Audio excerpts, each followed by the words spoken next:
छंद IAS में आपका स्वागत है। तो हम लोग प्राचीन भारत की शुरुआत कर चुके हैं और पिछले क्लास में हम लोगों ने पाषाण काल के बारे में विस्तृत रूप से चर्चा, ठीक है। आज हम उसी चर्चा को आगे बढ़ा रहे हैं, ठीक है। अब देखिए, लेकिन इसको स्टार्ट करने से पहले दो चीजें याद रखिएगा। मैं यहाँ लिख रहा हूँ, ध्यान से देखिएगा। ये पाषाण काल है, पाषाण काल, स्टोन एज, ठीक है, स्टोन एज। स्टोन एज के बाद हम क्या देखते हैं कि उत्तर भारत में, उत्तर भारत या उत्तर भारतीय उपमहाद्वीप, ठीक है, और दक्षिण भारत, ठीक है, यहाँ क्या क्या दोनों जगह अलग अलग घटनाएं होती है, आपको याद रखना। उत्तर भारत में पाषाण काल के पश्चात सिंधु सरस्वती सभ्यता का विकास होता है, जिसको हम लोग पहले हड़प्पा सभ्यता, ठीक है। तो मैं यहाँ लिख देता हूँ, इंडस वैली सिविलाइजेशन का विकास होता है। इंडस वैली सिविलाइजेशन के बाद हम क्या देखते हैं कि चैल्कोलिथिक अर्थात ताम्र पाषाण संस्कृति का विकास होता है, ठीक है। ताम्र पाषाण संस्कृति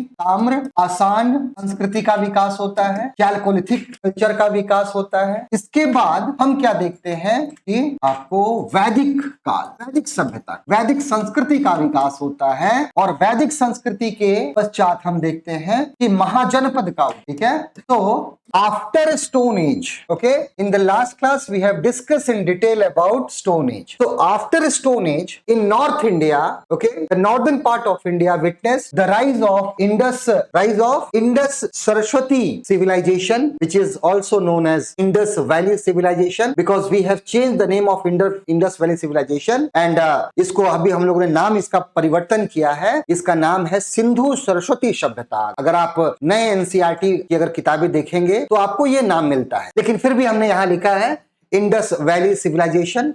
तो after in north India, after stone as, the northern part of India witnessed the rise of Indus Valley civilization.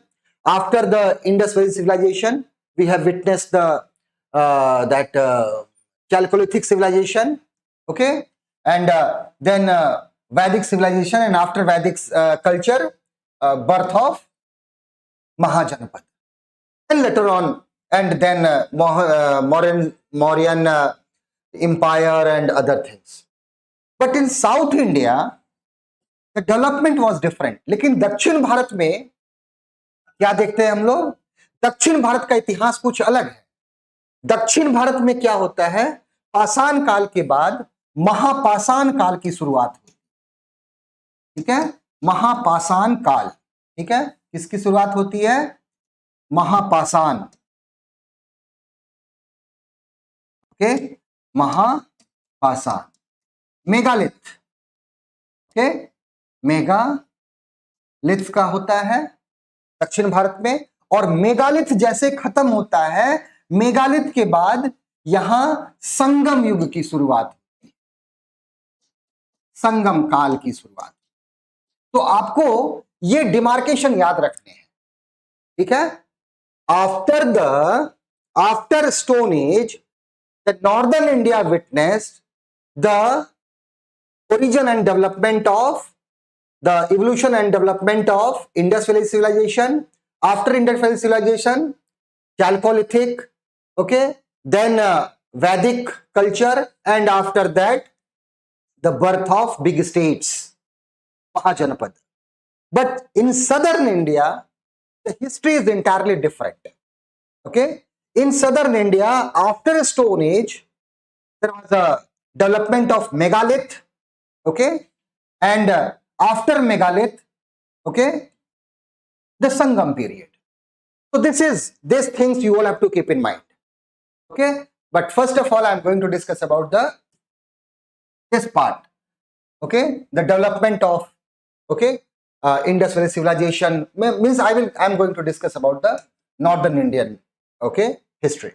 Then I will enter into the South India, ठीक है। चलिए, ये आप लोग अच्छे से याद रखेंगे। इसके अलावा अब देखिए, अब इस काल में हम लोग बहुत सारी चीजें, अब पिछले भी हमने देखा कि पाषाण काल में हमको पत्थर के औजार मिले और ये सब मिले। तो इनकी स्टडी के लिए कोई एक डिपार्टमेंट है, उसके बारे में 2 लाइन लिख देता हूं, आप लोग जरूर याद रखेंगे। Archaeological survey of India, okay,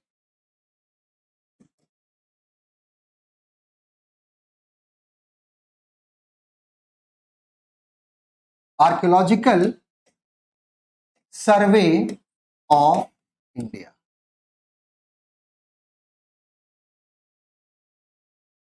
भारतीय पुरातात्विक सर्वेक्षण, ओके, हिंदी में क्या कहते हैं इसको, भारतीय पुरातात्विक सर्वेक्षण, ठीक है। अब देखिए, ये जो भारतीय पुरातात्विक सर्वेक्षण है सॉरी, इसकी स्थापना कब हुई थी, 1861 में। याद रखिएगा, इस समय लॉर्ड कैनिंग भारत के वायसराय थे। लॉर्ड कैनिंग क्या थे, भारत के वायसराय थे, ठीक है। और आर्कियोलॉजिकल सर्वे ऑफ इंडिया का पहला डायरेक्टर कौन था, प्रबंधक कौन था, तो यह भी याद रखना है। इसलिए याद रखना है कि बिहार के इतिहास के बारे में इन्होंने बहुत सारी चीजों को खोजा है, ठीक है। कन्निघम महोदय का नाम सुना होगा, अलेक्जेंडर कन्निघम, ठीक है। तो भारतीय पुरातात्विक सर्वेक्षण के पहले जो डायरेक्टर थे, महानिदेशक, वो कौन थे, याद रखिएगा, अलेक्जेंडर कन्निघम। अब इसलिए मैं बता रहा हूं कि अलेक्जेंडर कन्निघम का बहुत अधिक योगदान है, ठीक है, बिहार के इतिहास को लेकर। बहुत सारी चीजों को खोजा उन्होंने, हम पढ़ेंगे कौन कौन सी चीजों को खोजा, ठीक है।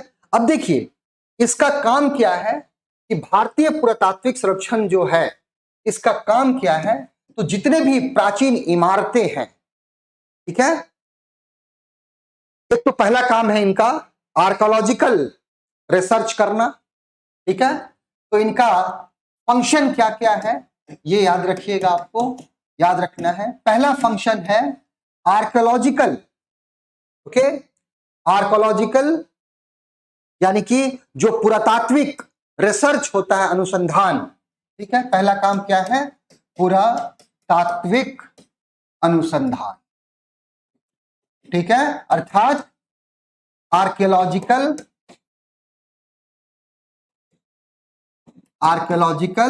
रिसर्च, ये पहला काम है। और दूसरा काम क्या है कि जितने भी प्राचीन इमारतें हैं, जितने भी मॉन्यूमेंट्स हैं, उनका क्या करना, कंजर्वेशन, ठीक है। प्राचीन इमारतों का, ऐतिहासिक इमारतों का, प्राचीन का मतलब यहां क्या है, ऐतिहासिक इमारतों का, हिस्टोरिकल जो भी मॉन्यूमेंट्स है, ऐतिहासिक इमारतों का क्या करना, कंजर्वेशन, अर्थात उनका संरक्षण करना, तो प्रिजर्वेशन एंड कंजर्वेशन ऑफ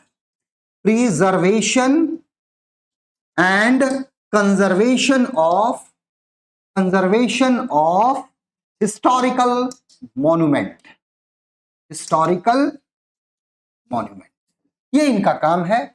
और ये जो आर्कियोलॉजिकल सर्वे ऑफ इंडिया है, ठीक है, ये जो आर्कियोलॉजिकल सर्वे ऑफ इंडिया है, इसका हेडक्वार्टर न्यू दिल्ली में है, याद रखिएगा। Archaeological survey of India ASI का हेडक्वार्टर कहां है, न्यू दिल्ली में है, और ये कल्चरल मिनिस्ट्री अर्थात संस्कृति मंत्रालय के अधीन है, ठीक है, संस्कृति मंत्रालय के अधीन, संस्कृति मंत्रालय, कल्चरल मिनिस्ट्री इसके अंतर्गत, ठीक है। तो इस पॉइंट को आप लोग याद रखेंगे। दूसरा, जो भारत का प्राक इतिहास है, ठीक है, प्राक इतिहास में क्या क्या आता है, प्री हिस्ट्री में हम क्या देखते हैं, स्टोन एज को देखते हैं। तो भारत के, ठीक है ना, प्राक इतिहास के बारे में अध्ययन करना, ठीक है, और उनके बारे में खोज करना इत्यादि, माने खोज करने के जो हुआ है प्राक इतिहासकार के बारे में। स्टोन एज, प्राक इतिहास मतलब क्या है, इतिहास का वह भाग जिसका लिखित विवरण उपलब्ध नहीं है, the part of history about which we have no written evidences. ठीक है, तो प्राक इतिहास, ठीक है, भारत के प्राक इतिहास के बारे में जानकारी उपलब्ध कराने में दो लोगों का बहुत महत्वपूर्ण योगदान है। ओके, टू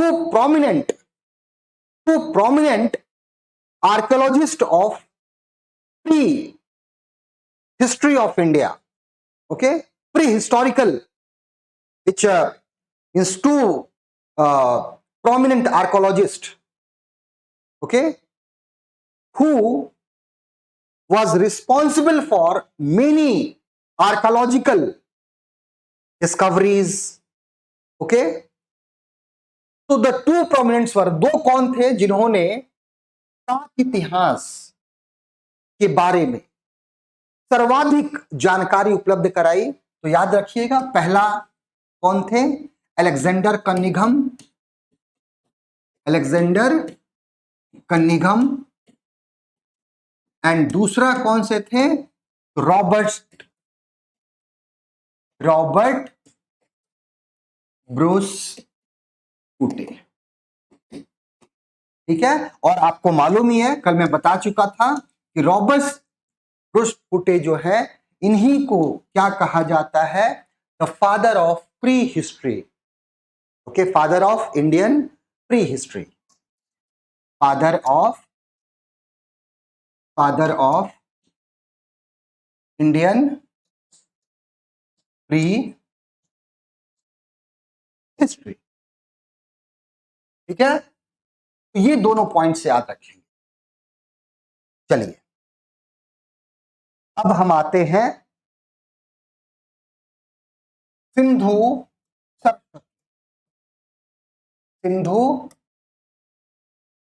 सरस्वती सभ्यता। ठीक है, इंडस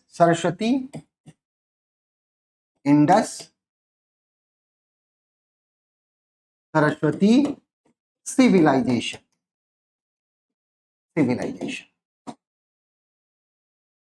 ये टॉपिक हम लोग का आज का। ठीक है, इंडस और इसी सभ्यता को, क्योंकि अभी वर्तमान में यही सभ्यता नाम दिया गया है, तो याद रखिएगा, इसी सभ्यता को हम लोग हड़प्पा सभ्यता या इंडस वैली सिविलाइजेशन। ठीक है, इसी को हम लोग क्या कहते हैं? हड़प्पा सभ्यता भी कहें। ठीक है, हड़प्पा सिविलाइजेशन, ओके, या फिर इसी को हम लोग एक और नाम से जानते हैं, Indus, okay, Indus valley civilization. ठीक है, और ये नाम जो है इंडस वैली सिविलाइजेशन, ये नाम किसने दिया था? तो जॉन मार्शल ने दिया था। याद रखना है आपको, जॉन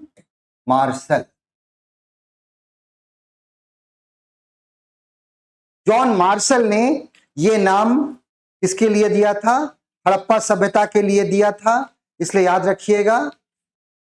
ठीक है, John Marshall gave the name, the Indus Valley Civilization name was given by John Marshall. अब देखिए यहां ध्यान से, ये जो इंडस वैली सिविलाइजेशन है, इसके लिए हम आईवीसी वर्ड यूज इस्तेमाल कर रहे हैं। ठीक है, ये जो सिविलाइजेशन है, ठीक है, इसका काल 1500 बीसी से लेकर के 1750 बीसी तक माना जाता है। ठीक है, और ये कार्बन 14 डेटिंग पद्धति से के आधार पर, ठीक है, और कार्बन 14 जो जिसके आधार पर हम किसी माने आयु की जानकारी प्राप्त करते हैं, कार्बन 14। ठीक है, तो कार्बन 14, इसकी खोज किसने किया था? तो लीवी नामक विद्वान ने कार्बन 14 पद्धति का आविष्कार किया, खोज किया।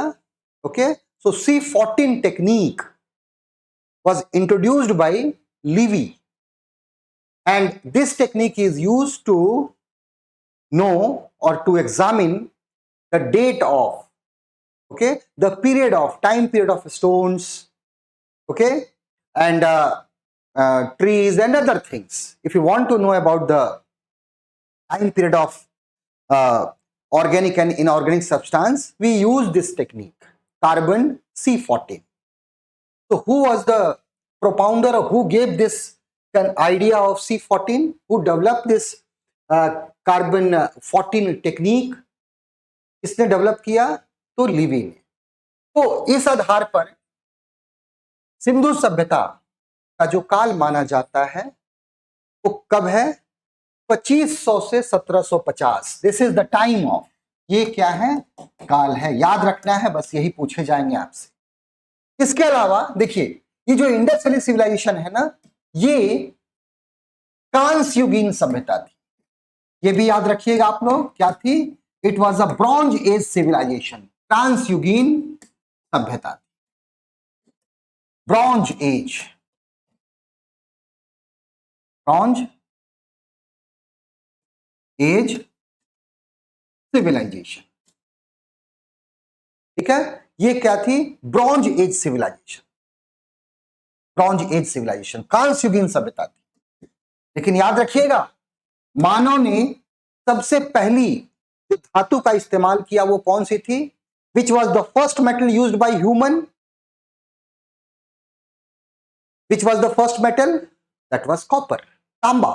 तांबा पहली धातु थी जिसका मनुष्य ने इस्तेमाल किया. लेकिन सभ्यता किस पर डेवलप हुई? कांसे पर. और कांसा कैसे बनता है? तांबा और टीन को मिला करके बनाया जाता है. ठीक है, कांस्युगीन सभ्यता थी. ठीक है, याद रखना है आपको. It was a bronze age civilization. तीसरा पॉइंट जो इसके बारे में याद रखना है कि यह क्या थी? एक नगरीय सभ्यता थी.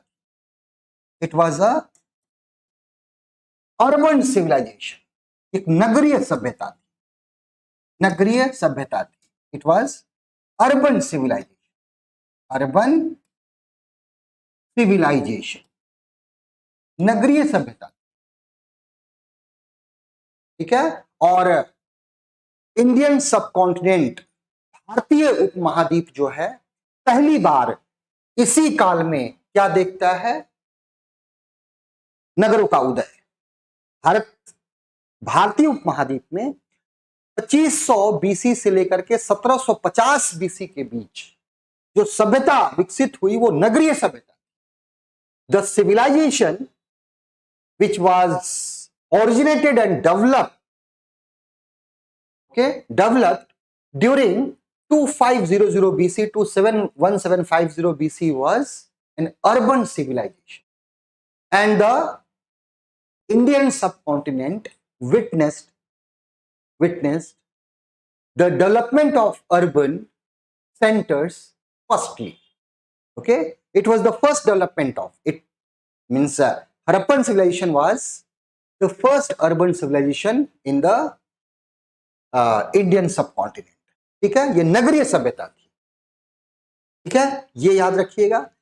तीसरा चीज याद रखिएगा इसके बारे में, ये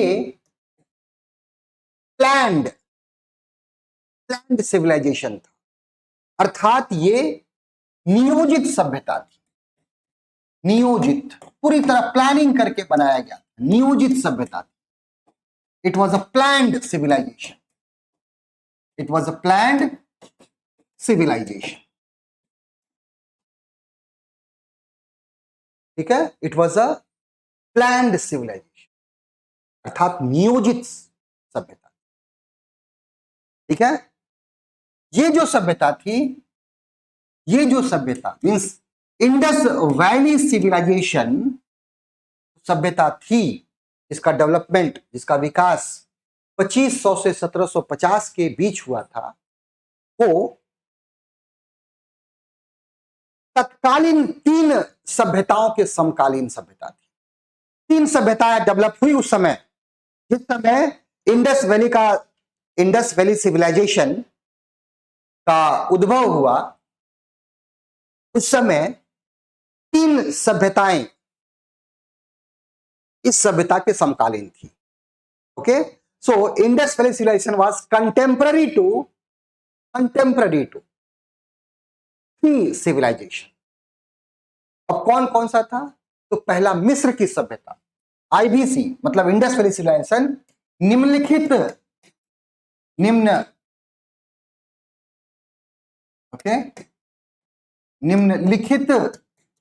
सभ्यताओं की समकालीन थी। सभ्यताओं की क्या थी? समकालीन। पहला मिस्र की सभ्यता, ठीक है, इजिप्ट, ठीक है, कहां की सभ्यता? इजिप्शियन सिविलाइजेशन,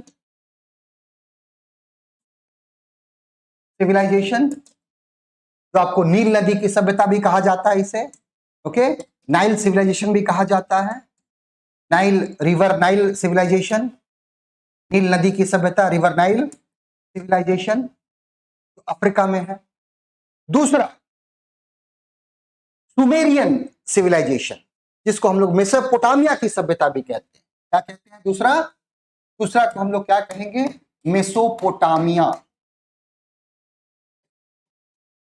मेसोपोटामिया की सभ्यता, या इसी को हम लोग क्या कहते हैं? सुमेरियन सिविलाइजेशन, सुमेरियन सभ्यता।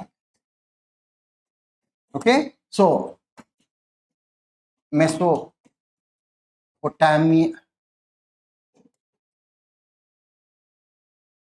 सिविलाइजेशन और सुमेरियन सिविलाइजेशन। ये जो सिविलाइजेशन थी, ये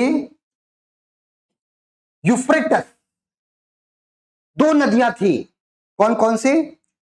आपको टिग्रिस और यूफ्रेटस। टिग्रिस कौन सी नदी थी? टिग्रिस, रिवर टिग्रिस, और दूसरा कौन सी थी? यूफ्रेटस।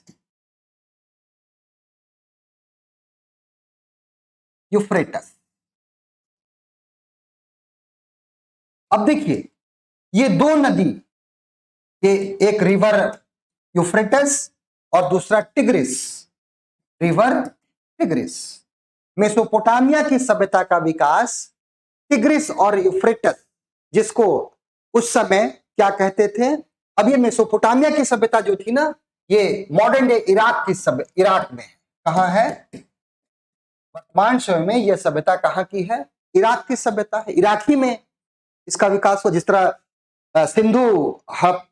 सिंधु सरस्वती सभ्यता का विकास भारतीय उपमहाद्वीप में हुआ, उसी तरह मेसोपोटामिया की सभ्यता का उद्भव कहां हुआ? तो याद रखना है, मॉडर्न डे इराक, ठीक है। और इसको टिग्रिस, जिसको उस समय क्या कहते थे? टिग्रिस को दजला नदी कहा जाता था उस समय, दजला नदी, ठीक है, दजला रिवर, और इसको फरात रिवर, फरात नदी। लेकिन वर्तमान में नाम इसका क्या है? यूफ्रेटस। फरात को क्या कहा गया है? यूफ्रेटस कहा गया है, फुरात, FURAT, रिवर फुरात। तो उस समय, जिस समय सभ्यता का विकास हुआ, उस समय टिग्रिस नदी को दजला नदी कहा जाता था, ठीक है, दजला, DAJAL, दजला नदी। और फरात को, अभी दजला नदी और फरात नदियों की घाटियों में ही कौन सी सभ्यता विकसित हुई? मेसोपोटामिया की सभ्यता। मेसोपोटामिया की सभ्यता वर्तमान में वर्तमान के किस देश से संबंधित थी? तो इराक से संबंधित थी। ओके, जो दाजला नदी है, इसी को अभी क्या कहा जाता है? टिग्रिस कहा जाता है। और फरात नदी को अब क्या कहा जाता है? यूफ्रेटस कहा जाता है। तो याद रखिएगा ये चीजें।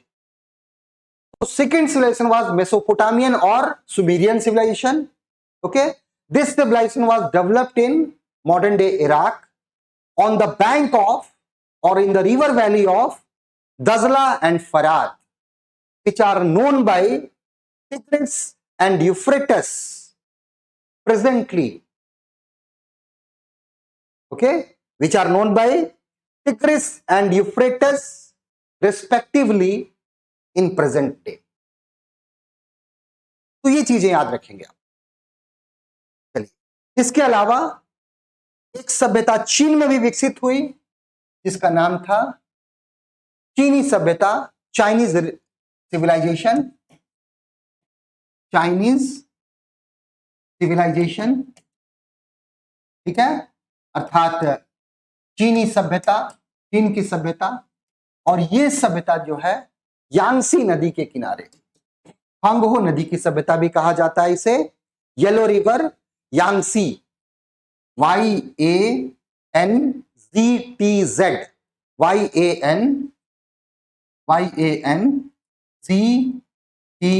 YANZTZE, Yangtze. Okay, Yangtze river और यांगसी रिवर, ठीक है, एंड येलो रिवर, ठीक है, यांगसी एंड येलो रिवर, पीली नदी, येलो, ठीक है। तो ये तीन सभ्यताएं जो थी, ठीक है, पीली नदी, हांगहो नदी, इसी को हम लोग हांगहो नदी भी कहते। तो हड़प्पा सभ्यता या इंडस वैली सिविलाइजेशन की जो सभ्यता थी, इस सभ्यता के तीन समकालीन सभ्यता थी। अर्थात जिस समय हड़प्पा सभ्यता का उद्भव हुआ भारतीय उपमहाद्वीप में, उसी दौरान विश्व में तीन सभ्यताएं फल फूल रही थी। तो during the time of Indus valley civilization, okay, three civilization were flourished in different part of the world. One was Egyptian, okay, it was in the valley of Nile. Second was Mesopotamia or Sumerian, developed in Dazla and Farat, okay, and the third is Chinese Revolution, Yangtze and Yellow River.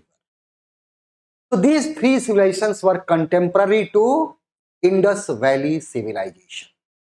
ठीक है, ये भी याद रखेंगे आप लोग। Next जो चीज याद रखना है आपको, ये जो सभ्यता थी, सिंधु घाटी जो सभ्यता थी, ये प्रोटो हिस्टोरिकल अर्थात आध ऐतिहासिक, क्या थी ये? आध ऐतिहासिक सभ्यता थी, आध ऐतिहासिक। Okay, it was a proto historical civilization, ये याद रखना है। और ये भी याद रखना है कि प्रोटो हिस्टोरिकल सिविलाइजेशन अर्थात what is proto history? The part of history about which we have written evidences. आदि इतिहास किसे कहते हैं? इतिहास का वह भाग जिसका लिखित विवरण तो उपलब्ध है लेकिन हम उसे पढ़ नहीं पाए। ठीक है, तो इसके अंदर हम आपको प्रोटो हिस्ट्री में वैदिक सभ्यता को भी रखते हैं। तो proto-historical civilization is the civilization about which we have written evidences, but still we have not deciphered that. Okay, still we are not knowing what they have written. We have tried to read but failed to understand. Okay, तो आज तक हमारे पास कोई लिखित है, हमारे पास 64, जिस तरह हमारे ABCD में 26 वर्ड होते हैं, उस तरह कुल 64 मूल शब्द हैं हड़प्पा सभ्यता में, लेकिन आज तक हम उनको पढ़ नहीं पाए हैं। ठीक है, लिखने की जो पद्धति है उसको बोस्ट्रोफेडन कहा जाता है। हम बताएंगे आप, बोस्ट्रोफेडन जो बाएं से दाहिने से बाएं की ओर लिखी जाती है और फिर बाएं से दाहिनी ओर, इसको हम लोग क्या कहते हैं? बोस्ट्रोफेडन स्टाइल कहते हैं।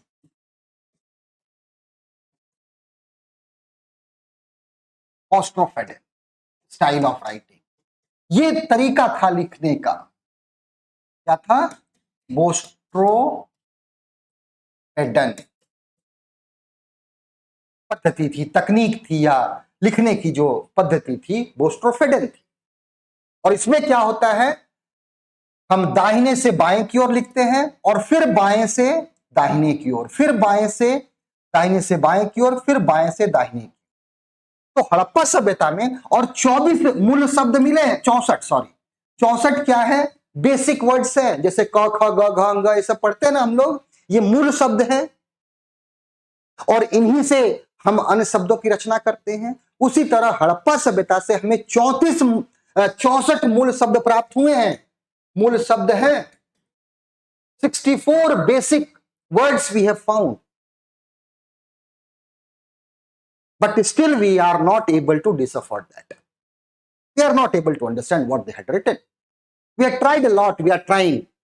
We have tried, we are trying and will try. हम लोग कोशिश किए, बहुत कर रहे हैं और करेंगे इसको पढ़ा जाए। ठीक है? तो याद रखिएगा ये सब चीजें, ये सब चीजें आपको याद रखना है। चलिए अब आते हैं आगे। तो 4-5 चीज जो मैंने बताई, ये आप अच्छे से इसको याद रखिएगा। अब आते हैं कि ये जो सभ्यता थी, सिंधु हाकरा जो सभ्यता थी, ठीक है, सिंधु सरस्वती, क्योंकि देखिए इसको ऐसा नाम क्यों दिया गया? इंडस वैली सिविलाइजेशन क्यों कहा गया? इंडस और दूसरा नाम क्या है इसका? सरस्वती। सरस्वती। अब देखिए नाम क्यों दिया गया इसका इस तरह का, इंडस सरस्वती सिविलाइजेशन, यानी कि सिंधु सरस्वती सभ्यता। देखिए ऐसा नाम क्यों दिया गया? तो इसका अधिकतर स्थल, जो शुरुआती स्थल कहां से मिले? सिंधु और उसकी सहायक नदी से। लेकिन इस सभ्यता का हृदय स्थल, मेन कहां था? इसके अधिकतर शहर, इसके अधिकतर स्थल कहां थे? तो वो सरस्वती हाकरा, घग्गर हाकरा, घग्गर सरस्वती जो क्षेत्र है, कौन सा? घग्गर सरस्वती, जिसको घग्गर हाकरा क्षेत्र कहा जाता है। क्या कहा जाता है? घग्गर हाकरा रीजन, हाकरा क्षेत्र, जो हरियाणा ये सब मिला उला करके, ठीक है। तो घग्गर हाकरा रीजन, हाकरा रीजन। अब देखिए तो मैंने क्या बताया कि इसके प्रारंभिक स्थल कहां से मिले? The earliest site of Harappan civilization was found from Indus and its tributaries. Sindhu घाटी सभ्यता जो पहले हम लोग कहते थे, इसके शुरुआत के स्थल कहां से मिले? जब खुदाई शुरू की गई तो हमको इस स्थल कहां से मिले? अधिकतर सिंधु नदी घाटी के क्षेत्र में। लेकिन बाद में इसके स्थल कहां मिलने शुरू हुए? घाघरा हाकरा, घग्गर, घाघरा नहीं, घाघरा तो गंगा की सहायक है, घग्गर हाकरा क्षेत्र। और ये जो क्षेत्र था, इसी को सिंधु सभ्यता का क्या कहा जाता है? हार्टलैंड कहा जाता है, हृदय स्थल कहा जाता है। ये भी पॉइंट याद रखिएगा। क्या कहते हैं इसको? हार्टलैंड ऑफ इंडस सिविलाइजेशन, हृदय स्थल कहा जाता है, हृदय स्थल क्षेत्र कहा जाता है। किसका? हड़प्पा सभ्यता का। कौन सा क्षेत्र? ये वाला, हार्टलैंड। हार्टलैंड क्योंकि सर्वाधिक विकसित क्षेत्र, सबसे बड़े बड़े क्षेत्र कहां मिले हैं? यही घग्गर हाकरा, जहां की नदी कौन सी थी? सरस्वती, जो विलुप्त हो गई, disappeared. But one of the most respected pious river of Indus civilization. सबसे पवित्र नदी मानी गई है सिंधु सभ्यता की।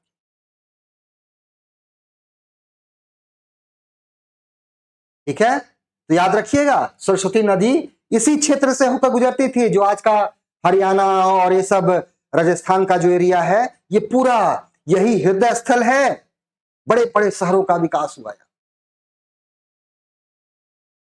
ठीक है, इस बात को आप लोग याद रखेंगे। तो you all have to keep in mind whatever I have discuss. ठीक है, चलिए आगे बढ़ते हैं हम लोग।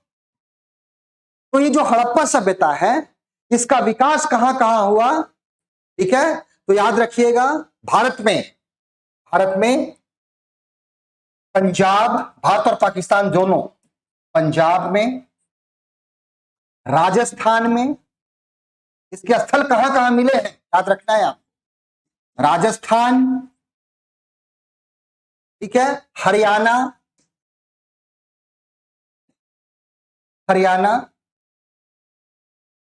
इसके अलावा आपको कहां से, सिंध है, बलूचिस्तान है, सिंध,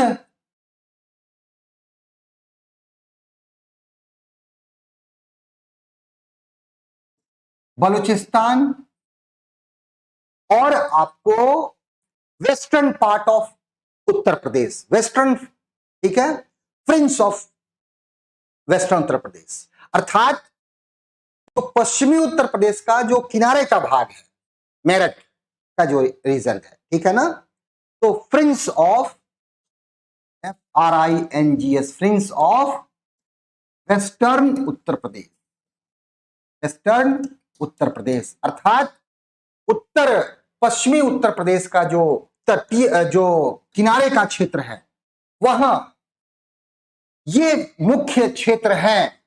इन्हीं जगहों पर इस सभ्यता का विकास। आधुनिक पंजाब जो आपको भारत में भी है, पाकिस्तान में भी है, राजस्थान भारत का क्षेत्र है, हरियाणा भारत का क्षेत्र, सिंध पाकिस्तान का, बलूचिस्तान, एक दो एरिया आपको वहां भी मिलता है, अफगानिस्तान में भी, ठीक है, और Prince of western Uttar Pradesh अर्थात पश्चिमी उत्तर प्रदेश का जो किनारे का भाग है, ये, ठीक है। चलिए अब आगे बढ़ते हैं हम लोग।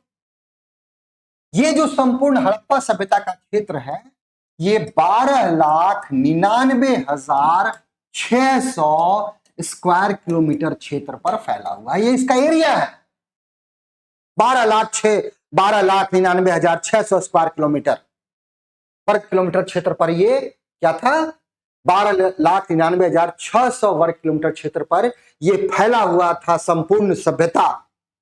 और लगभग इसका आकार कैसा था, तो त्रिभुजाकार था, त्रिभुजाकार, ठीक है। इसका सबसे, ये उत्तरी पॉइंट है, सबसे उत्तरी भाग कौन था इसका, the northern most point was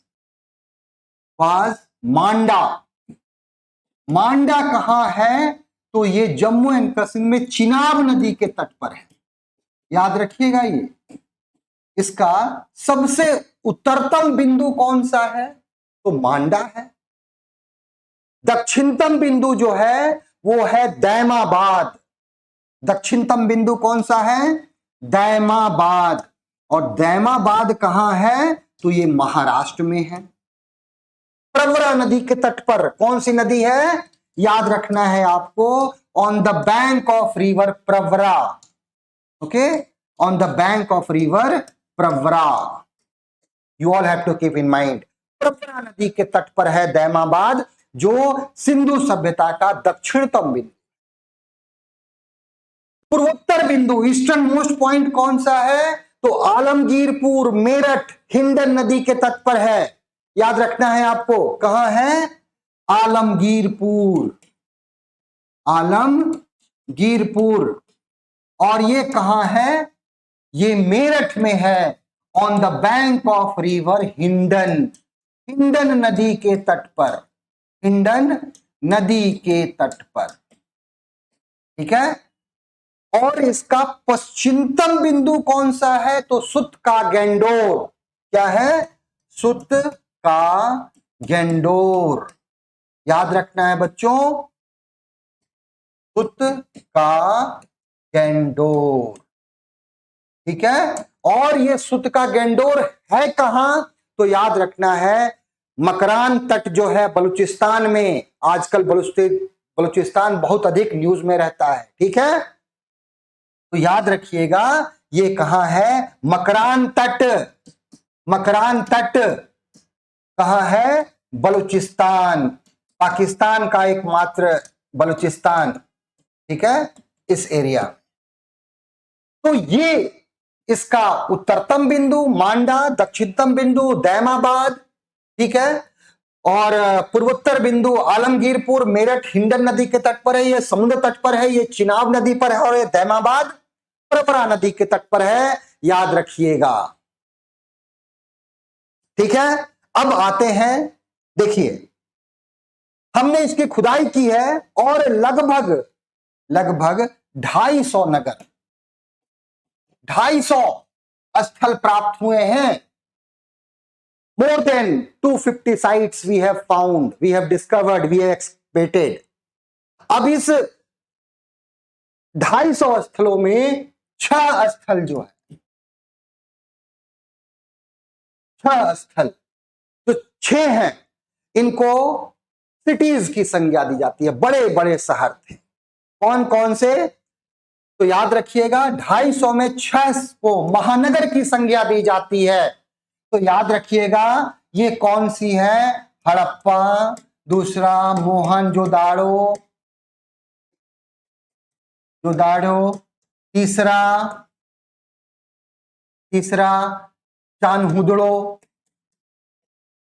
चान्हुदड़ो, ठीक है, चौथा लोथल, और लोथल के बाद कौन सा है, 5वां कलिंगा और बनवाली, कालीबंगन,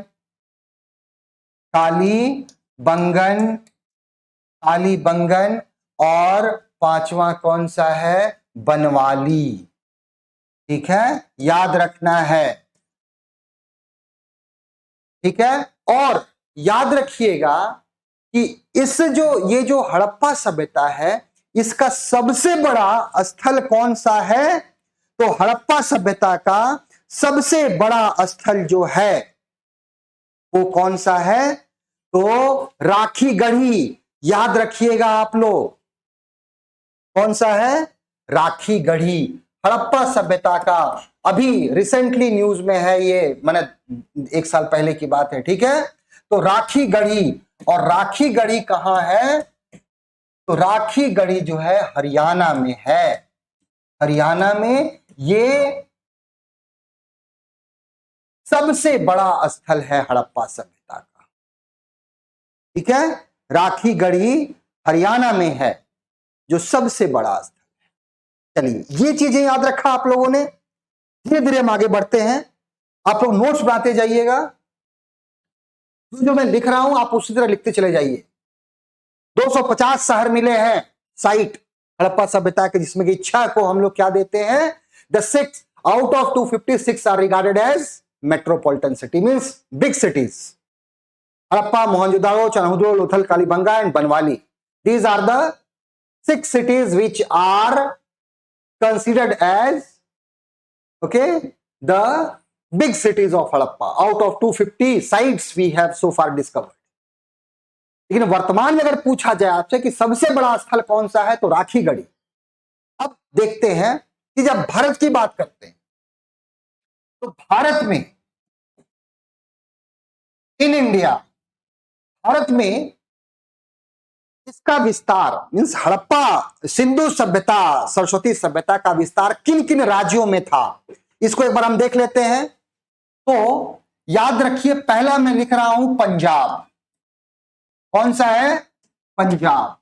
और यहां एक चीज और आप लोग लिख लीजिएगा, मैं जो लिखाऊंगा अभी, पहला पंजाब, दूसरा लिखिए आप लोग कौन सा, हरियाणा। ठीक है, हरियाणा। तीसरा लिखिए आप लोग राजस्थान, तीसरा कौन सा है, राजस्थान। चौथा कौन सा है? कश्मीर लिख लीजिए आप लोग। राजस्थान के बाद गुजरात लिख लीजिए, ठीक है। राजस्थान के बाद कौन सा लिखेंगे आप लोग? गुजरात लिख लीजिए।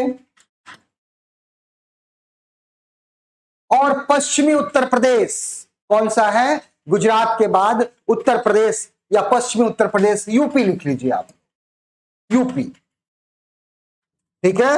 पांचवा यूपी। और छठा कौन सा है? जम्मू एंड कश्मीर। ये लिख लिया आप लोगों ने। अब जो मैं कुछ बातें लिख रहा हूं आप लोग जरूर लिखिएगा। जब हम पंजाब की बात करते हैं तो पंजाब में सबसे प्रमुख स्थल कौन सा है? रोपड़, रूपनगर।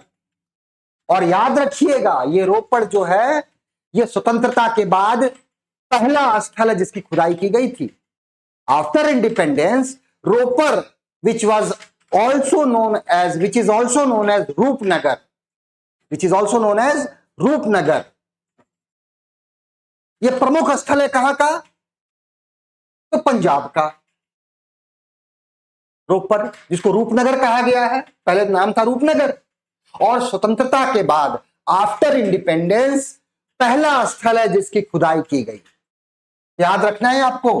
रोपड़ मैच द कॉलम में पूछ सकते हैं, इसलिए याद रखिएगा।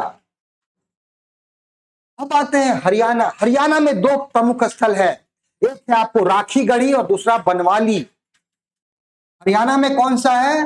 राखीगढ़ी। और आपको भी मैंने बताया था कि राखीगढ़ी सबसे बड़ा स्थल है हड़प्पा सभ्यता का। और दूसरा कौन सा है? बनवाली। राजस्थान में बहुत फेमस जगह है कालीबंगन। कालीबंगा बहुत फेमस जगह है, पढ़ेंगे कि यहीं से जुते हुए खेत का साक्ष्य मिलता है, ठीक है। गुजरात में दो तीन स्थल बहुत इंपॉर्टेंट है। एक है आपको धौलावीरा। कौन सा है? धौलावीरा, ठीक है, धौलावीरा।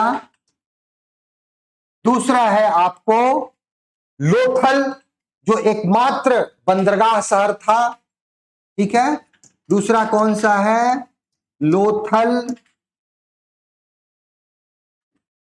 ठीक है। धौलावीरा के बाद कौन सा है? लोथल है। लोथल के बाद है आपको रंगपुर। तीनों बहुत फेमस जगह हैं। रंगपुर क्योंकि यहां से चावल के साक्ष्य मिलते हैं गुजरात में, ठीक है। धौलावीरा, लोथल और रंगपुर बहुत फेमस जगह है। धौलावीरा से आपको एक साइन बोर्ड मिला है, पढ़ेंगे हम लोग आगे जाकर। लगता है जैसे आजकल देखते नहीं है, एडवर्टाइज के लिए यूज किया जाता है, एडवर्टाइजमेंट के लिए, प्रचार के लिए बड़ा सा साइन बोर्ड सड़क के किनारे पोल पर लगे होते हैं, वैसा ही एक बोर्ड मिला है यहां से। और सबसे ज्यादा शब्द जो लिखे गए हैं वो यहीं से मिला है। यहां से आपको धौलावीरा से एक स्टेडियम का साक्ष्य मिला है, वाटर हार्वेस्टिंग का, जल संग्रह तकनीक का साक्ष्य मिला है। तो लोथल और रंगपुर से हमें चावल के साक्ष्य, पढ़ेंगे इसके बारे में, लेकिन यहां मैच द कॉलम से आपसे क्वेश्चन पूछा जा सकता है। और यूपी में कौन सा है? तो आपको मालूम ही है, आलमगीरपुर हिंडन नदी के किनारे है, मेरठ में है आलमगीरपुर, सबसे पूर्वोत्तम स्थल है। और जम्मू एंड कश्मीर में कौन सा है? मांडा। तो ये याद रखना है, इतने स्थल के बारे में याद रखना है। आपको कभी पूछ सकता है कि मिलान कीजिए, तो हमें नहीं लगता है कि इससे ज्यादा पूछेंगे, लेकिन हम लोग पढ़ते जाएंगे, जैसे जैसे आगे बढ़ेंगे ना तो सब एक एक करते लिखते चले, ठीक है। चलिए, अब रहा कि भाई हड़प्पा सभ्यता है तो यहां के निर्माता कौन थे, यहां के लोग कौन थे भाई? निर्माता, हु वर द फाउंडर्स? कौन थे हड़प्पा के निर्माता, लोग कौन थे यहां, ठीक है, पॉपुलेशन कैसा था, जनसंख्या कैसा। तो विद्वानों का मानना है कि यहां 4 प्रजाति के लोग रहते थे, ठीक है, हड़प्पा सभ्यता में 4 प्रजाति के लोग रहते थे। अब कौन कौन से 4 प्रजाति हैं, तो याद रखना है आपको, पहला है प्रोटो ऑस्ट्रेलॉइड, ठीक है, प्रोटो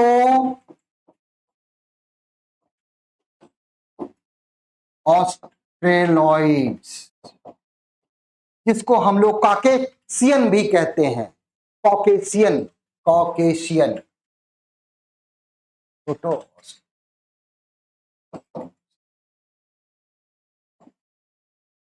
इसको हम लोग क्या कहते हैं, कॉकेशियन।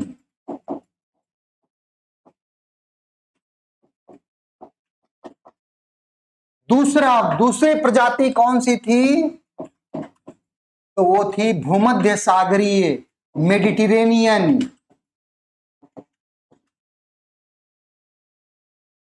मेडिटेरेनियन मतलब भूमध्य सागरीय। तीसरी प्रजाति कौन सी थी, मंगोलाइड, ठीक है, Mongoloid, Mongoloid.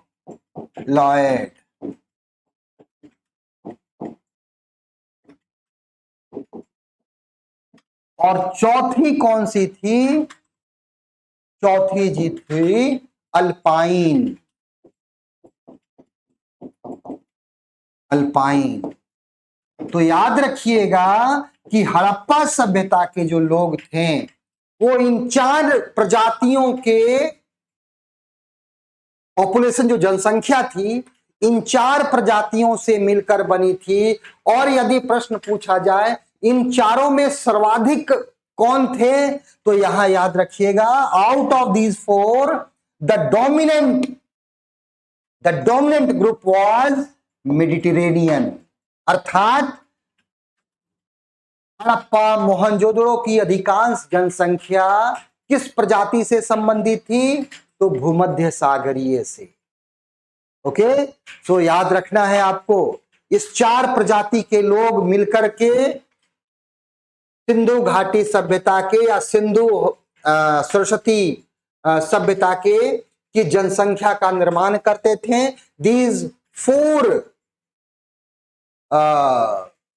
races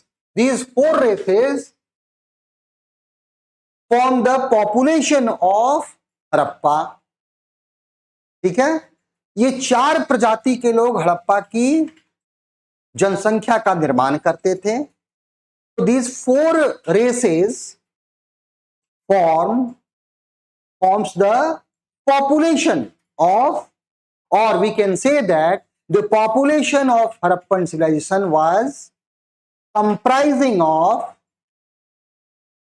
okay, 4 races: Proto-Australoid, Mediterranean, Mongoloid and Alpine.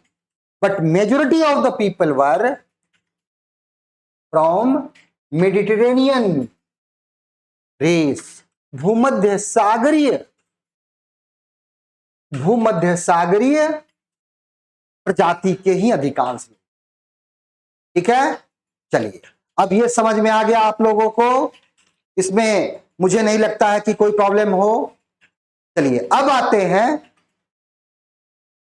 एक और चीज याद रखना है आप लोगों को, ये जितने भी पॉइंट्स पे बताया हूं सब देखिए, थोड़ा याद तो करने पड़ेंगे, आप बच नहीं सकते, आप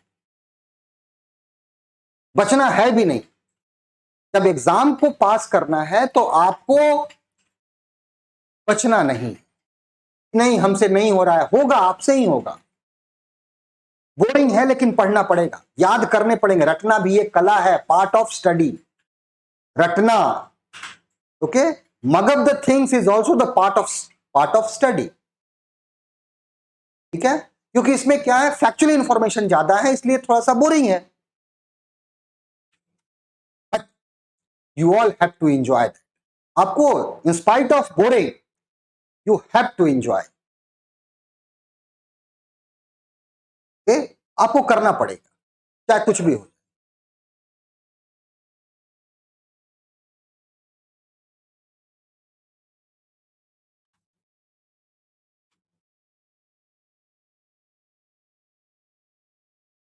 अब देखिए ध्यान से, आप ध्यान से देखेंगे आप लोग, जब हम बात कर रहे हैं हड़प्पा सभ्यता की, ठीक है, तो देखिए हड़प्पा सभ्यता के बारे में सबसे पहले, ओके, सबसे पहले जानकारी 1826 में, ओके, सबसे पहली जानकारी हमको 1826 में चार्ल्स मैसन द्वारा दी गई। Charles Masson, okay, Charles Masson was the first who provided information about Harappa. Harappa के बारे में सर्वप्रथम जानकारी किसने दिया? तो चार्ल्स मैसन ने। तब दिया 1856, और वहां एक क्या देखा था? ही फाउंड अ माउंड, एक टीला देखा, ऊंचा स्थल, और उसके बारे में जानकारी दी। तो ये पहला पॉइंट भी याद रखिएगा, who gave the first information about Harappa और mound of Harappa, mound of Harappa. तो हड़प्पा के बारे में प्रथम जानकारी कौन देता है? चार्ल्स मैसन। कौन सा ईयर था? 1826, ठीक है। और आपको मालूम है कि 1853 के आसपास जब ट्रेन की पटरियां बिछाई जा रही थी, तब यहां के लोगों ने देखा कि यहां तो बहुत सारी ईंटें हैं मिल रही है।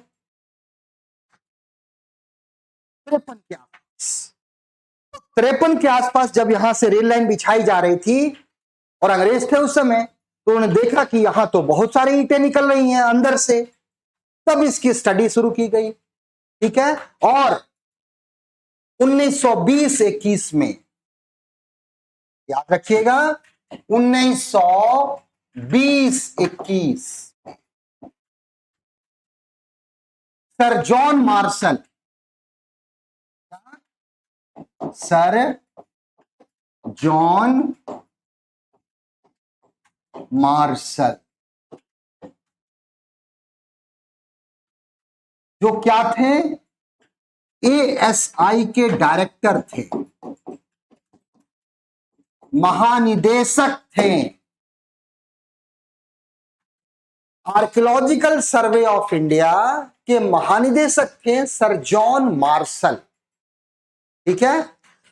अब इनकी देखरेख में क्या किया गया? हड़प्पा की खुदाई की। किसकी खुदाई? हड़प्पा की खुदाई की गई। और खुदाईकर्ता में कौन कौन लोग शामिल थे? तो दयाराम साहिनी, माधव स्वरूप वत्स। कौन थे? Dayaram Sahni, okay, Dayaram Sahni and MS Vats, Madhav Swarup MS Vats, Madhav Swarup वत्स। तो सर जॉन मार्शल की अध्यक्षता में, under sir John Marshall who was the director of ASI, the excavation work of Harappa was done by Dayaram Sahni and MS Vats, Madhav Swarup Vats, okay. और इन लोगों ने क्या खोजा? इन लोगों ने एक प्राचीन सभ्यता के अवशेष प्राप्त। ठीक है ना। इन लोगों ने दयाराम साहनी, एमएस वत्स, और अध्यक्षता कौन थे एएसआई के, किसकी देखरेख में? सर पहली बार जानकारी कौन देता है? 1826 में Charles Masson. So the first information about Harappa was provided by Charles Mason in 1826.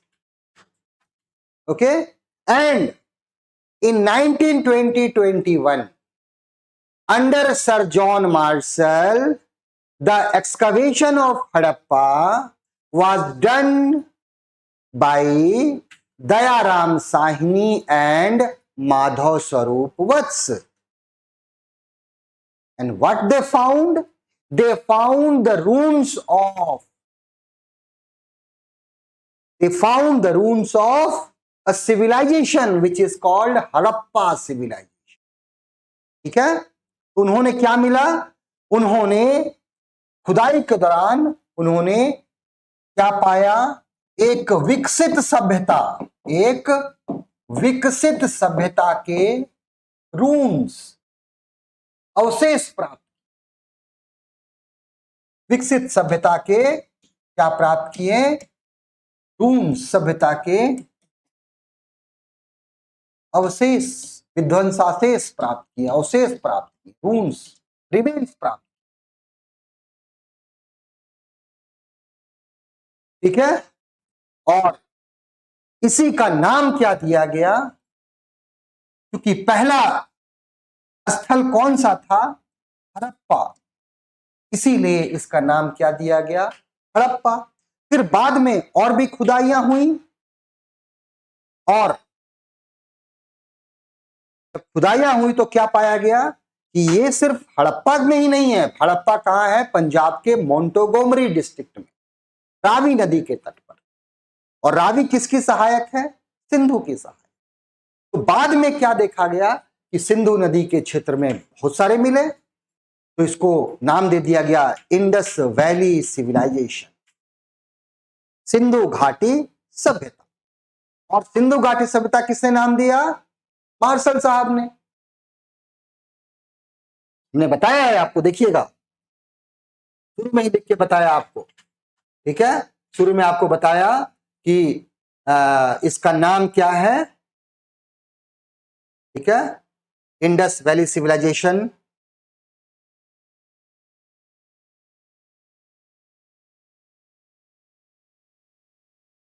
ठीक है, आपको मैंने लिखाया हूं कहीं जरूर। हाँ, जॉन मार्शल ने इसका नाम क्या दिया था? Indus valley civilization. और चूंकि पहला स्थल कौन खोजा गया था? कौन सा था? हड़प्पा, इसलिए हड़प्पा सभ्यता भी कहा जाता। लेकिन वर्तमान समय में जब आगे खुदाई की गई तो माना गया कि सिर्फ हड़प्पा तक ही सीमित नहीं है। इसके बड़े बड़े स्थल कहां हैं? सिंधु, बड़े बड़े स्थल जो है घग्गर, आकरा क्षेत्र में, सरस्वती नदी का क्षेत्र वहां। इसलिए इसका वर्तमान नाम क्या रखा गया है? सिंधु सरस्वती सभ्यता क्षेत्र।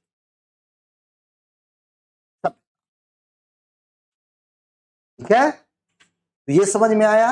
अब इसके कौन कौन से स्थल हैं? ठीक है, यहां से प्रश्न पूछे जा सकते हैं। आप लोग ध्यान से देखिएगा, मैं आपको यहां बता दे रहा हूं। ये देखिए, ठीक है, तो यहां पहला हड़प्पा सभ्यता का उत्खनन कब किया गया? 1921 में। कौन से? दयाराम साहनी। और ये कहां है? पंजाब के मोंटगोमरी जिला, जो अब पाकिस्तान में चला गया। ठीक है, यहां से प्रश्न आपको पूछे जाते हैं, ध्यान रखिएगा। दूसरा कौन सा है? मोहनजोदाड़ो। इसकी खुदाई कब की गई? 1922 में। कौन थे इसके? तो राखाल दास बनर्जी। और ये कहां है? सिंध के लरकाना जिले में है। सिंध के कौन सा है? ये भी पाकिस्तान में है, लरकाना जिला है, लरकाना डिस्ट्रिक्ट में। उसके बाद सुतका गेंडोर। ठीक है, सुतका गेंडोर बहुत अधिक इंपॉर्टेंट नहीं है, जो जो इंपॉर्टेंट है वही मैं आपको पहले बताऊंगा, उसको आप लोग याद रखेंगे। तो जो इंपॉर्टेंट है वो मैं पहले बता देता हूं, बाकी आपको वैसे सभी कोशिश कीजिएगा याद करने का। आपको हड़प्पा के बारे में कब खुदाई हुआ, मोहनजोदड़ो के बारे में कब हुआ, चानहुदड़ो के बारे में याद रखिएगा, एम जी मजुमदार सिंध में, ठीक है। उसके बाद आप रोपड़ 1953, मैंने बताया था ना कि स्वतंत्रता के बाद सबसे पहली खुदाई कहां हुई थी, रूपनगर रोपड़ में, इसको याद रखिएगा। कालीबंगा अमलानंद घोष ने किया था, ये गंगानगर में है, राजस्थान में हम लोग पढ़ चुके हैं। लोथल के बारे में याद रखिएगा, 1955-56 में किया, 63 में किया गया था। SR राव अहमदाबाद काठियावाड़ में है। आलमगीरपुर को याद रखिएगा, यज्ञदत्त शर्मा मेरठ में। सुरकोतदा कोई जरूरी नहीं है। बनवाली धौलावीरा को याद रखिएगा, राखीगढ़ी को याद रखिएगा। धौलावीरा 1990-91 RS वेस्ट कच्छ का रण में है, और राखीगढ़ी रफीक मुगल ने किया था, हरियाणा में है। अहमदाबाद कोई जरूरत नहीं है आपको देखने का, ठीक है। तो ये याद रखिएगा आप लोग, ठीक है। इन सबों को जो जो मैंने टिक किया है, कम से कम उनके कब खुदाई हुई, कौन थे, किस नदी के तट पर है, इसको याद रखना है। और 4-5 ही है, हड़प्पा है, मोहनजोदड़ो है, चानहुदड़ो है, रोपड़ है, कालीबंगा, लोथल, आलमगीरपुर, धौलावीरा और राखीगढ़ी। इसके अलावा आपको बहुत ज्यादा चीजें याद नहीं करनी, ठीक है। ये याद रखना है आपको। और खास करके भारत के जो क्षेत्र है वही ज्यादा याद रखिएगा, कि पंजाब वाले अब पूछेंगे नहीं, याद रखिएगा वो पाकिस्तान वाले, लेकिन एग्जाम है तो पूछ सकते हैं वैसे, ठीक है।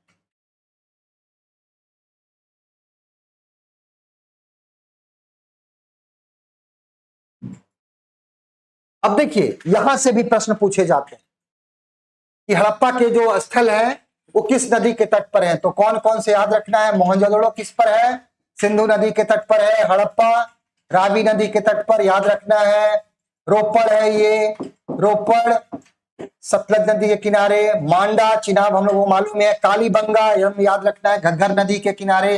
प्राचीन सरस्वती और दृश्यदती है ना, प्राचीन सरस्वती याद रखिएगा। लोथल भोगवा नदी के किनारे याद रखना है आपको। सूत्रगंडोर कोई जरूरत नहीं है। बालाकोट आलमगीरपुर हिंडन नदी के किनारे याद रखना है।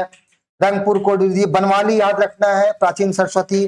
चानहुदड़ो सरस्वती सिंधु नदी के किनारे। तो इन सबों को याद रखिए कि ये हड़प्पा के स्थल हैं और कौन कौन से नदी के किनारे हैं। तो these are you all have to mug up, रखना है इन सब चीजों, ठीक है। अब आते हैं, तो ये दोनों चीजें याद रखनी है। इसके अलावा आपको यहां वैसे मैं करा चुका हूं, ठीक है, इसलिए कोई आपको बहुत ज्यादा इसमें नहीं करना है, देख लीजिएगा एक बार। मैं लिखा चुका हूं इसमें, आपको शुरू में लिखा दिया, जो ये बनाया था मैंने, ये इसी से आपको प्रश्न पूछे जाएंगे। लेकिन थोड़ा सा एक दो और देख लेते हैं हम लोग, इसको आप लोग याद कर लीजिएगा। अफगानिस्तान में कोई जरूरत नहीं है। पाकिस्तान में मेहरगढ़ पहले ही पढ़ चुके हैं हम लोग। बालाकोट, राणा घोंगाई, कुल्ली, क्वेटा, ये सब नहीं करना है। सिंध में आपको मोहनजोदड़ो याद रखना है, चानहुदड़ो याद रखना है बस। पश्चिमी पंजाब में हड़प्पा और कोई याद नहीं रखना है। पंजाब में रोपड़ और कुछ याद नहीं रखना है। हरियाणा में राखीगढ़ी, बनवाली याद रखना है और कुछ याद नहीं रखना। जम्मू कश्मीर में मांडा याद ही है आपको। पश्चिमी उत्तर प्रदेश में आलमगीरपुर, बस एक ही याद रखना है। गुजरात में लोथल, रंगपुर याद रखना है और कुछ याद नहीं रखना है। कच्छ में धौलावीरा याद रखना है, बस हो गया इतना ही। और राजस्थान में कालीबंगा, जो मार्क किया वैसे ये सब लिख चुका हूं, इन सबों को एक बार देखना है, ठीक है। चलिए अब आते हैं कि हड़प्पा सभ्यता की विशेषताएं क्या क्या थी। हड़प्पा सभ्यता की विशेषताएं क्या क्या थी, ठीक है। तो याद रखना है आपको, हड़प्पा सभ्यता की विशेषता, okay. Features of,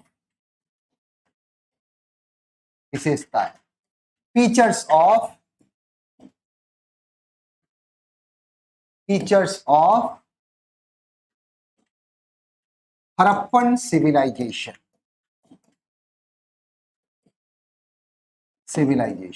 features of Harappan civilization. ठीक है, तो देखिए हड़प्पन सिविलाइजेशन आपको मालूम है कि सबसे प्रमुख विशेषता ये हम लोग जानते हैं कि ये क्या था, एक अर्बन सिविलाइजेशन, एक नगरीय सभ्यता थी। और जब नगरीय सभ्यता होगी तो क्या होगा, टाउन प्लानिंग होगा। और आपको मैंने पहले ही बताया हूं कि ये पूरी सभ्यता, ये सभ्यता क्या थी, प्लान्ड सिविलाइजेशन, एक प्लान्ड सिविलाइजेशन अर्थात नियोजित सभ्यता थी। ठीक है, तो चलिए आगे देखते हैं। तो सबसे पहले हम देखते हैं क्या है इसका, नगर नियोजन, टाउन प्लानिंग। नगर नियोजन, नगर नियोजन अर्थात टाउन प्लानिंग। ठीक है, तो ध्यान दीजिएगा आप लोग, हड़प्पा के जो नगर थे वो दो भागों में बटे। ठीक है, हड़प्पा के जो नगर थे वो दो भागों में बटे।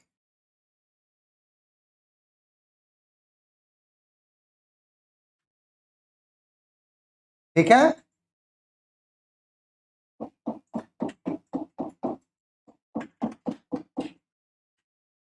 ये पूर्वी भाग हो गया। ठीक है, पूर्वी भाग मतलब ईस्टर्न पार्ट हो गया ये, और ये वेस्टर्न पार्ट, दो भागों में, पूर्वी भाग और पश्चिमी। और जो पश्चिमी भाग का जो भाग है, पश्चिमी भाग ये वाला है, पश्चिमी भाग जो है ये, इसको क्या कहा गया है, दुर्ग कहा गया है, सिटाडेल कहा गया, सिटाडेल। और ये कैसे है, ये रेज प्लेटफॉर्म पे बना है, ऊंचे चबूतरे पर बना है, ऊंचे चबूतरे पर बना है।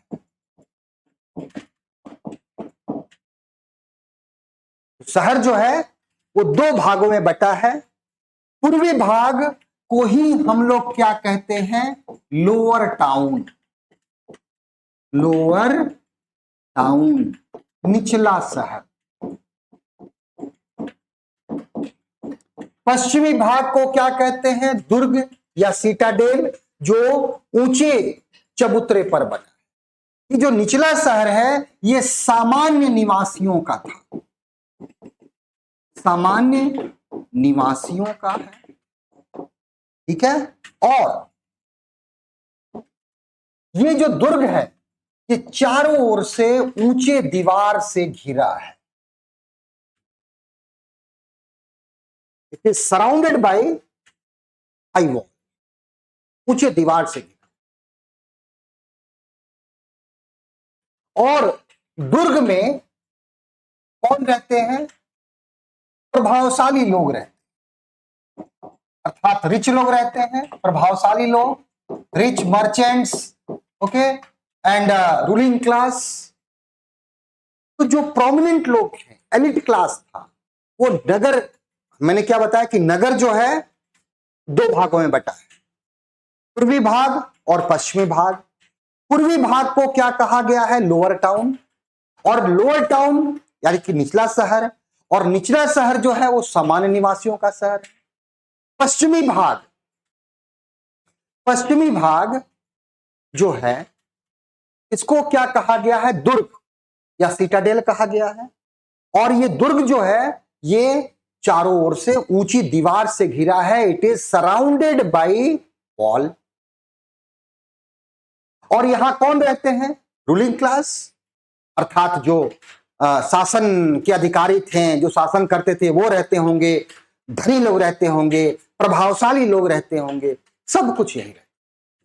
ठीक है, इसके अलावा याद रखिएगा कि पश्चिमी भाग में जितने भी महत्वपूर्ण भवन हैं, जितने भी महत्वपूर्ण भवन हो, चाहे महाविद्यालय हो, चाहे अन्नागार हो, चाहे स्नानागार हो, तो महत्वपूर्ण भवन जो हैं, जितने भी महत्वपूर्ण भवन हैं वो सब कहां हैं?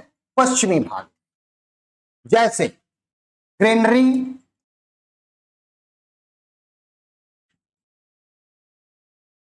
ओके,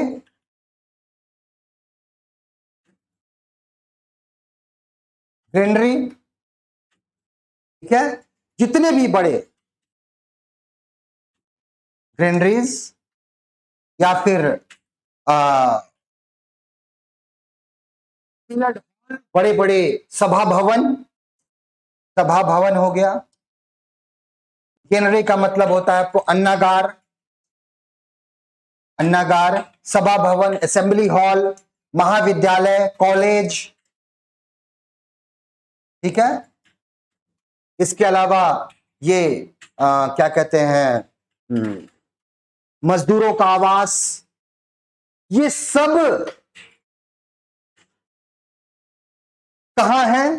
तो जितने भी बड़े बड़े स्नानागार, ठीक है, एक बात, स्नानागार, तो ये बड़े बड़े जो भी भवन हैं हड़प्पा के, वो हड़प्पा के जो भी शहर हैं, अधिकतर शहर जो है वो दो भागों में बटे, ठीक है, पूर्वी भाग और पश्चिमी भाग। पूर्वी भाग में सामान्य निवासी रहते हैं और पश्चिमी भाग में जो ऊंचे चबूतरे पर बना है, दीवार से घिरा है, ये चारों तरफ से दीवार है, ऊंची दीवार है, ये ऊंची दीवार है, इसको हम लोग क्या कहेंगे? दुर्ग कहा जाता था। और प्रभावशाली लोग इसी में रहते थे। और जितने भी महत्वपूर्ण भवन हैं वो सब कहां थे? पश्चिमी भाग।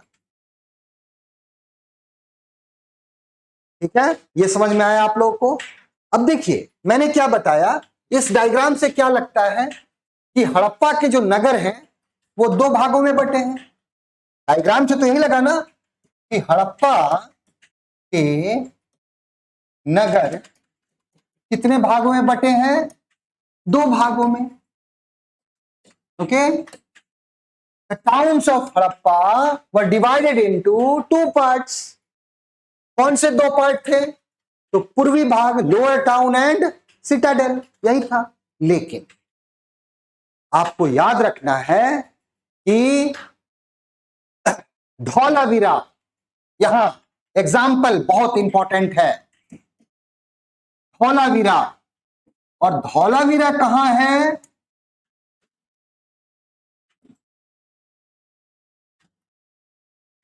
बताइए आप लोग। मैं लिख चुका हूं, याद रखिएगा। देखिए मैं लिखा हूं ना यहां, धौलावीरा गुजरात में, ठीक है, गुजरात में धौलावीरा। और धौलावीरा में क्या क्या बताया था मैंने? स्टेडियम का साक्ष्य, दूसरा रेन हार्वेस्टिंग इसका साक्ष्य, तीसरा एक बड़ा साइन बोर्ड का, इसको प्रचार के लिए इस्तेमाल किया जाता है। बार बार चीजों को हम बोलते रहेंगे तो आप लोग को याद हो जाएगा। तो ये देखिए, ये जो धौलावीरा है, ये जो धौलावीरा है, ठीक है ना, एकमात्र ऐसा शहर है जो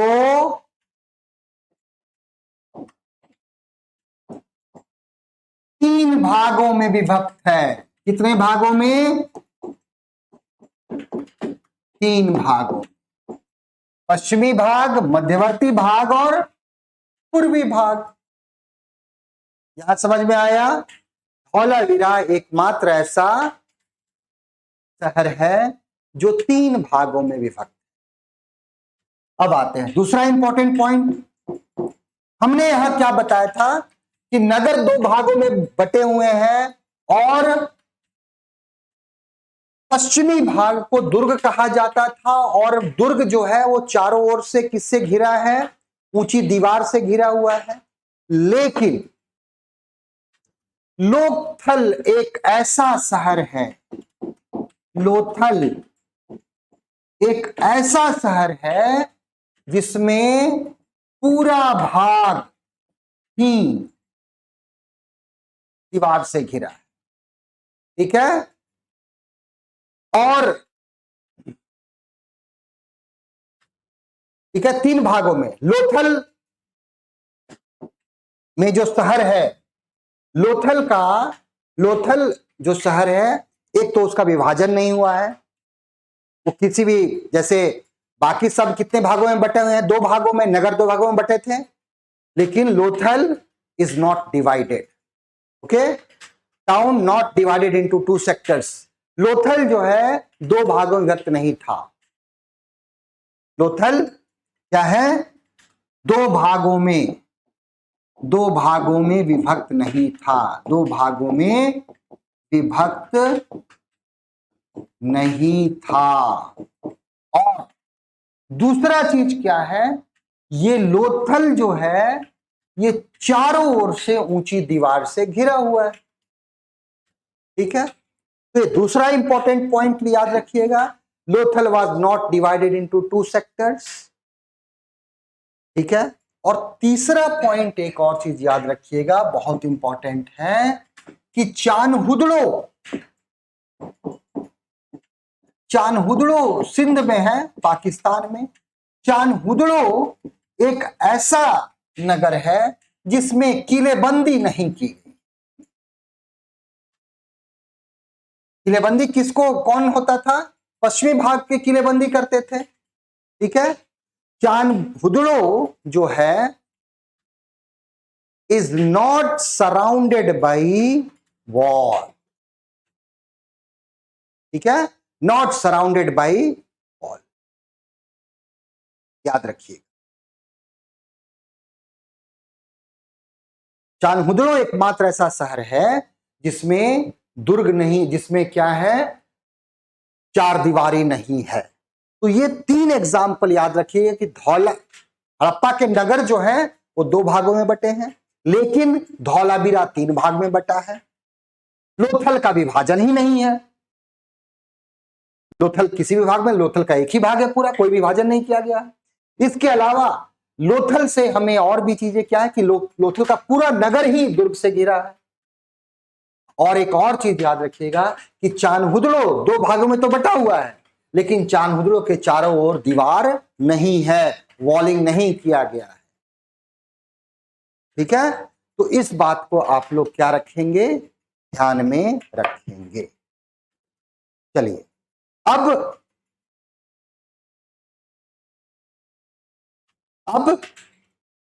हम लोग क्या करेंगे, ये हो गया। अब कल जो है इसको हम लोग आज यहीं तक करते हैं, कल हम लोग इसके आगे चर्चा करें। आप अच्छे तरीका से नोट्स बनाइए, एक बार रिवाइज कीजिए, आपसे एक क्वेश्चन भी गलत नहीं होगा, ये मेरा वादा है। ठीक है, चलिए आज की कल क्लास हम यहीं समाप्त करते हैं।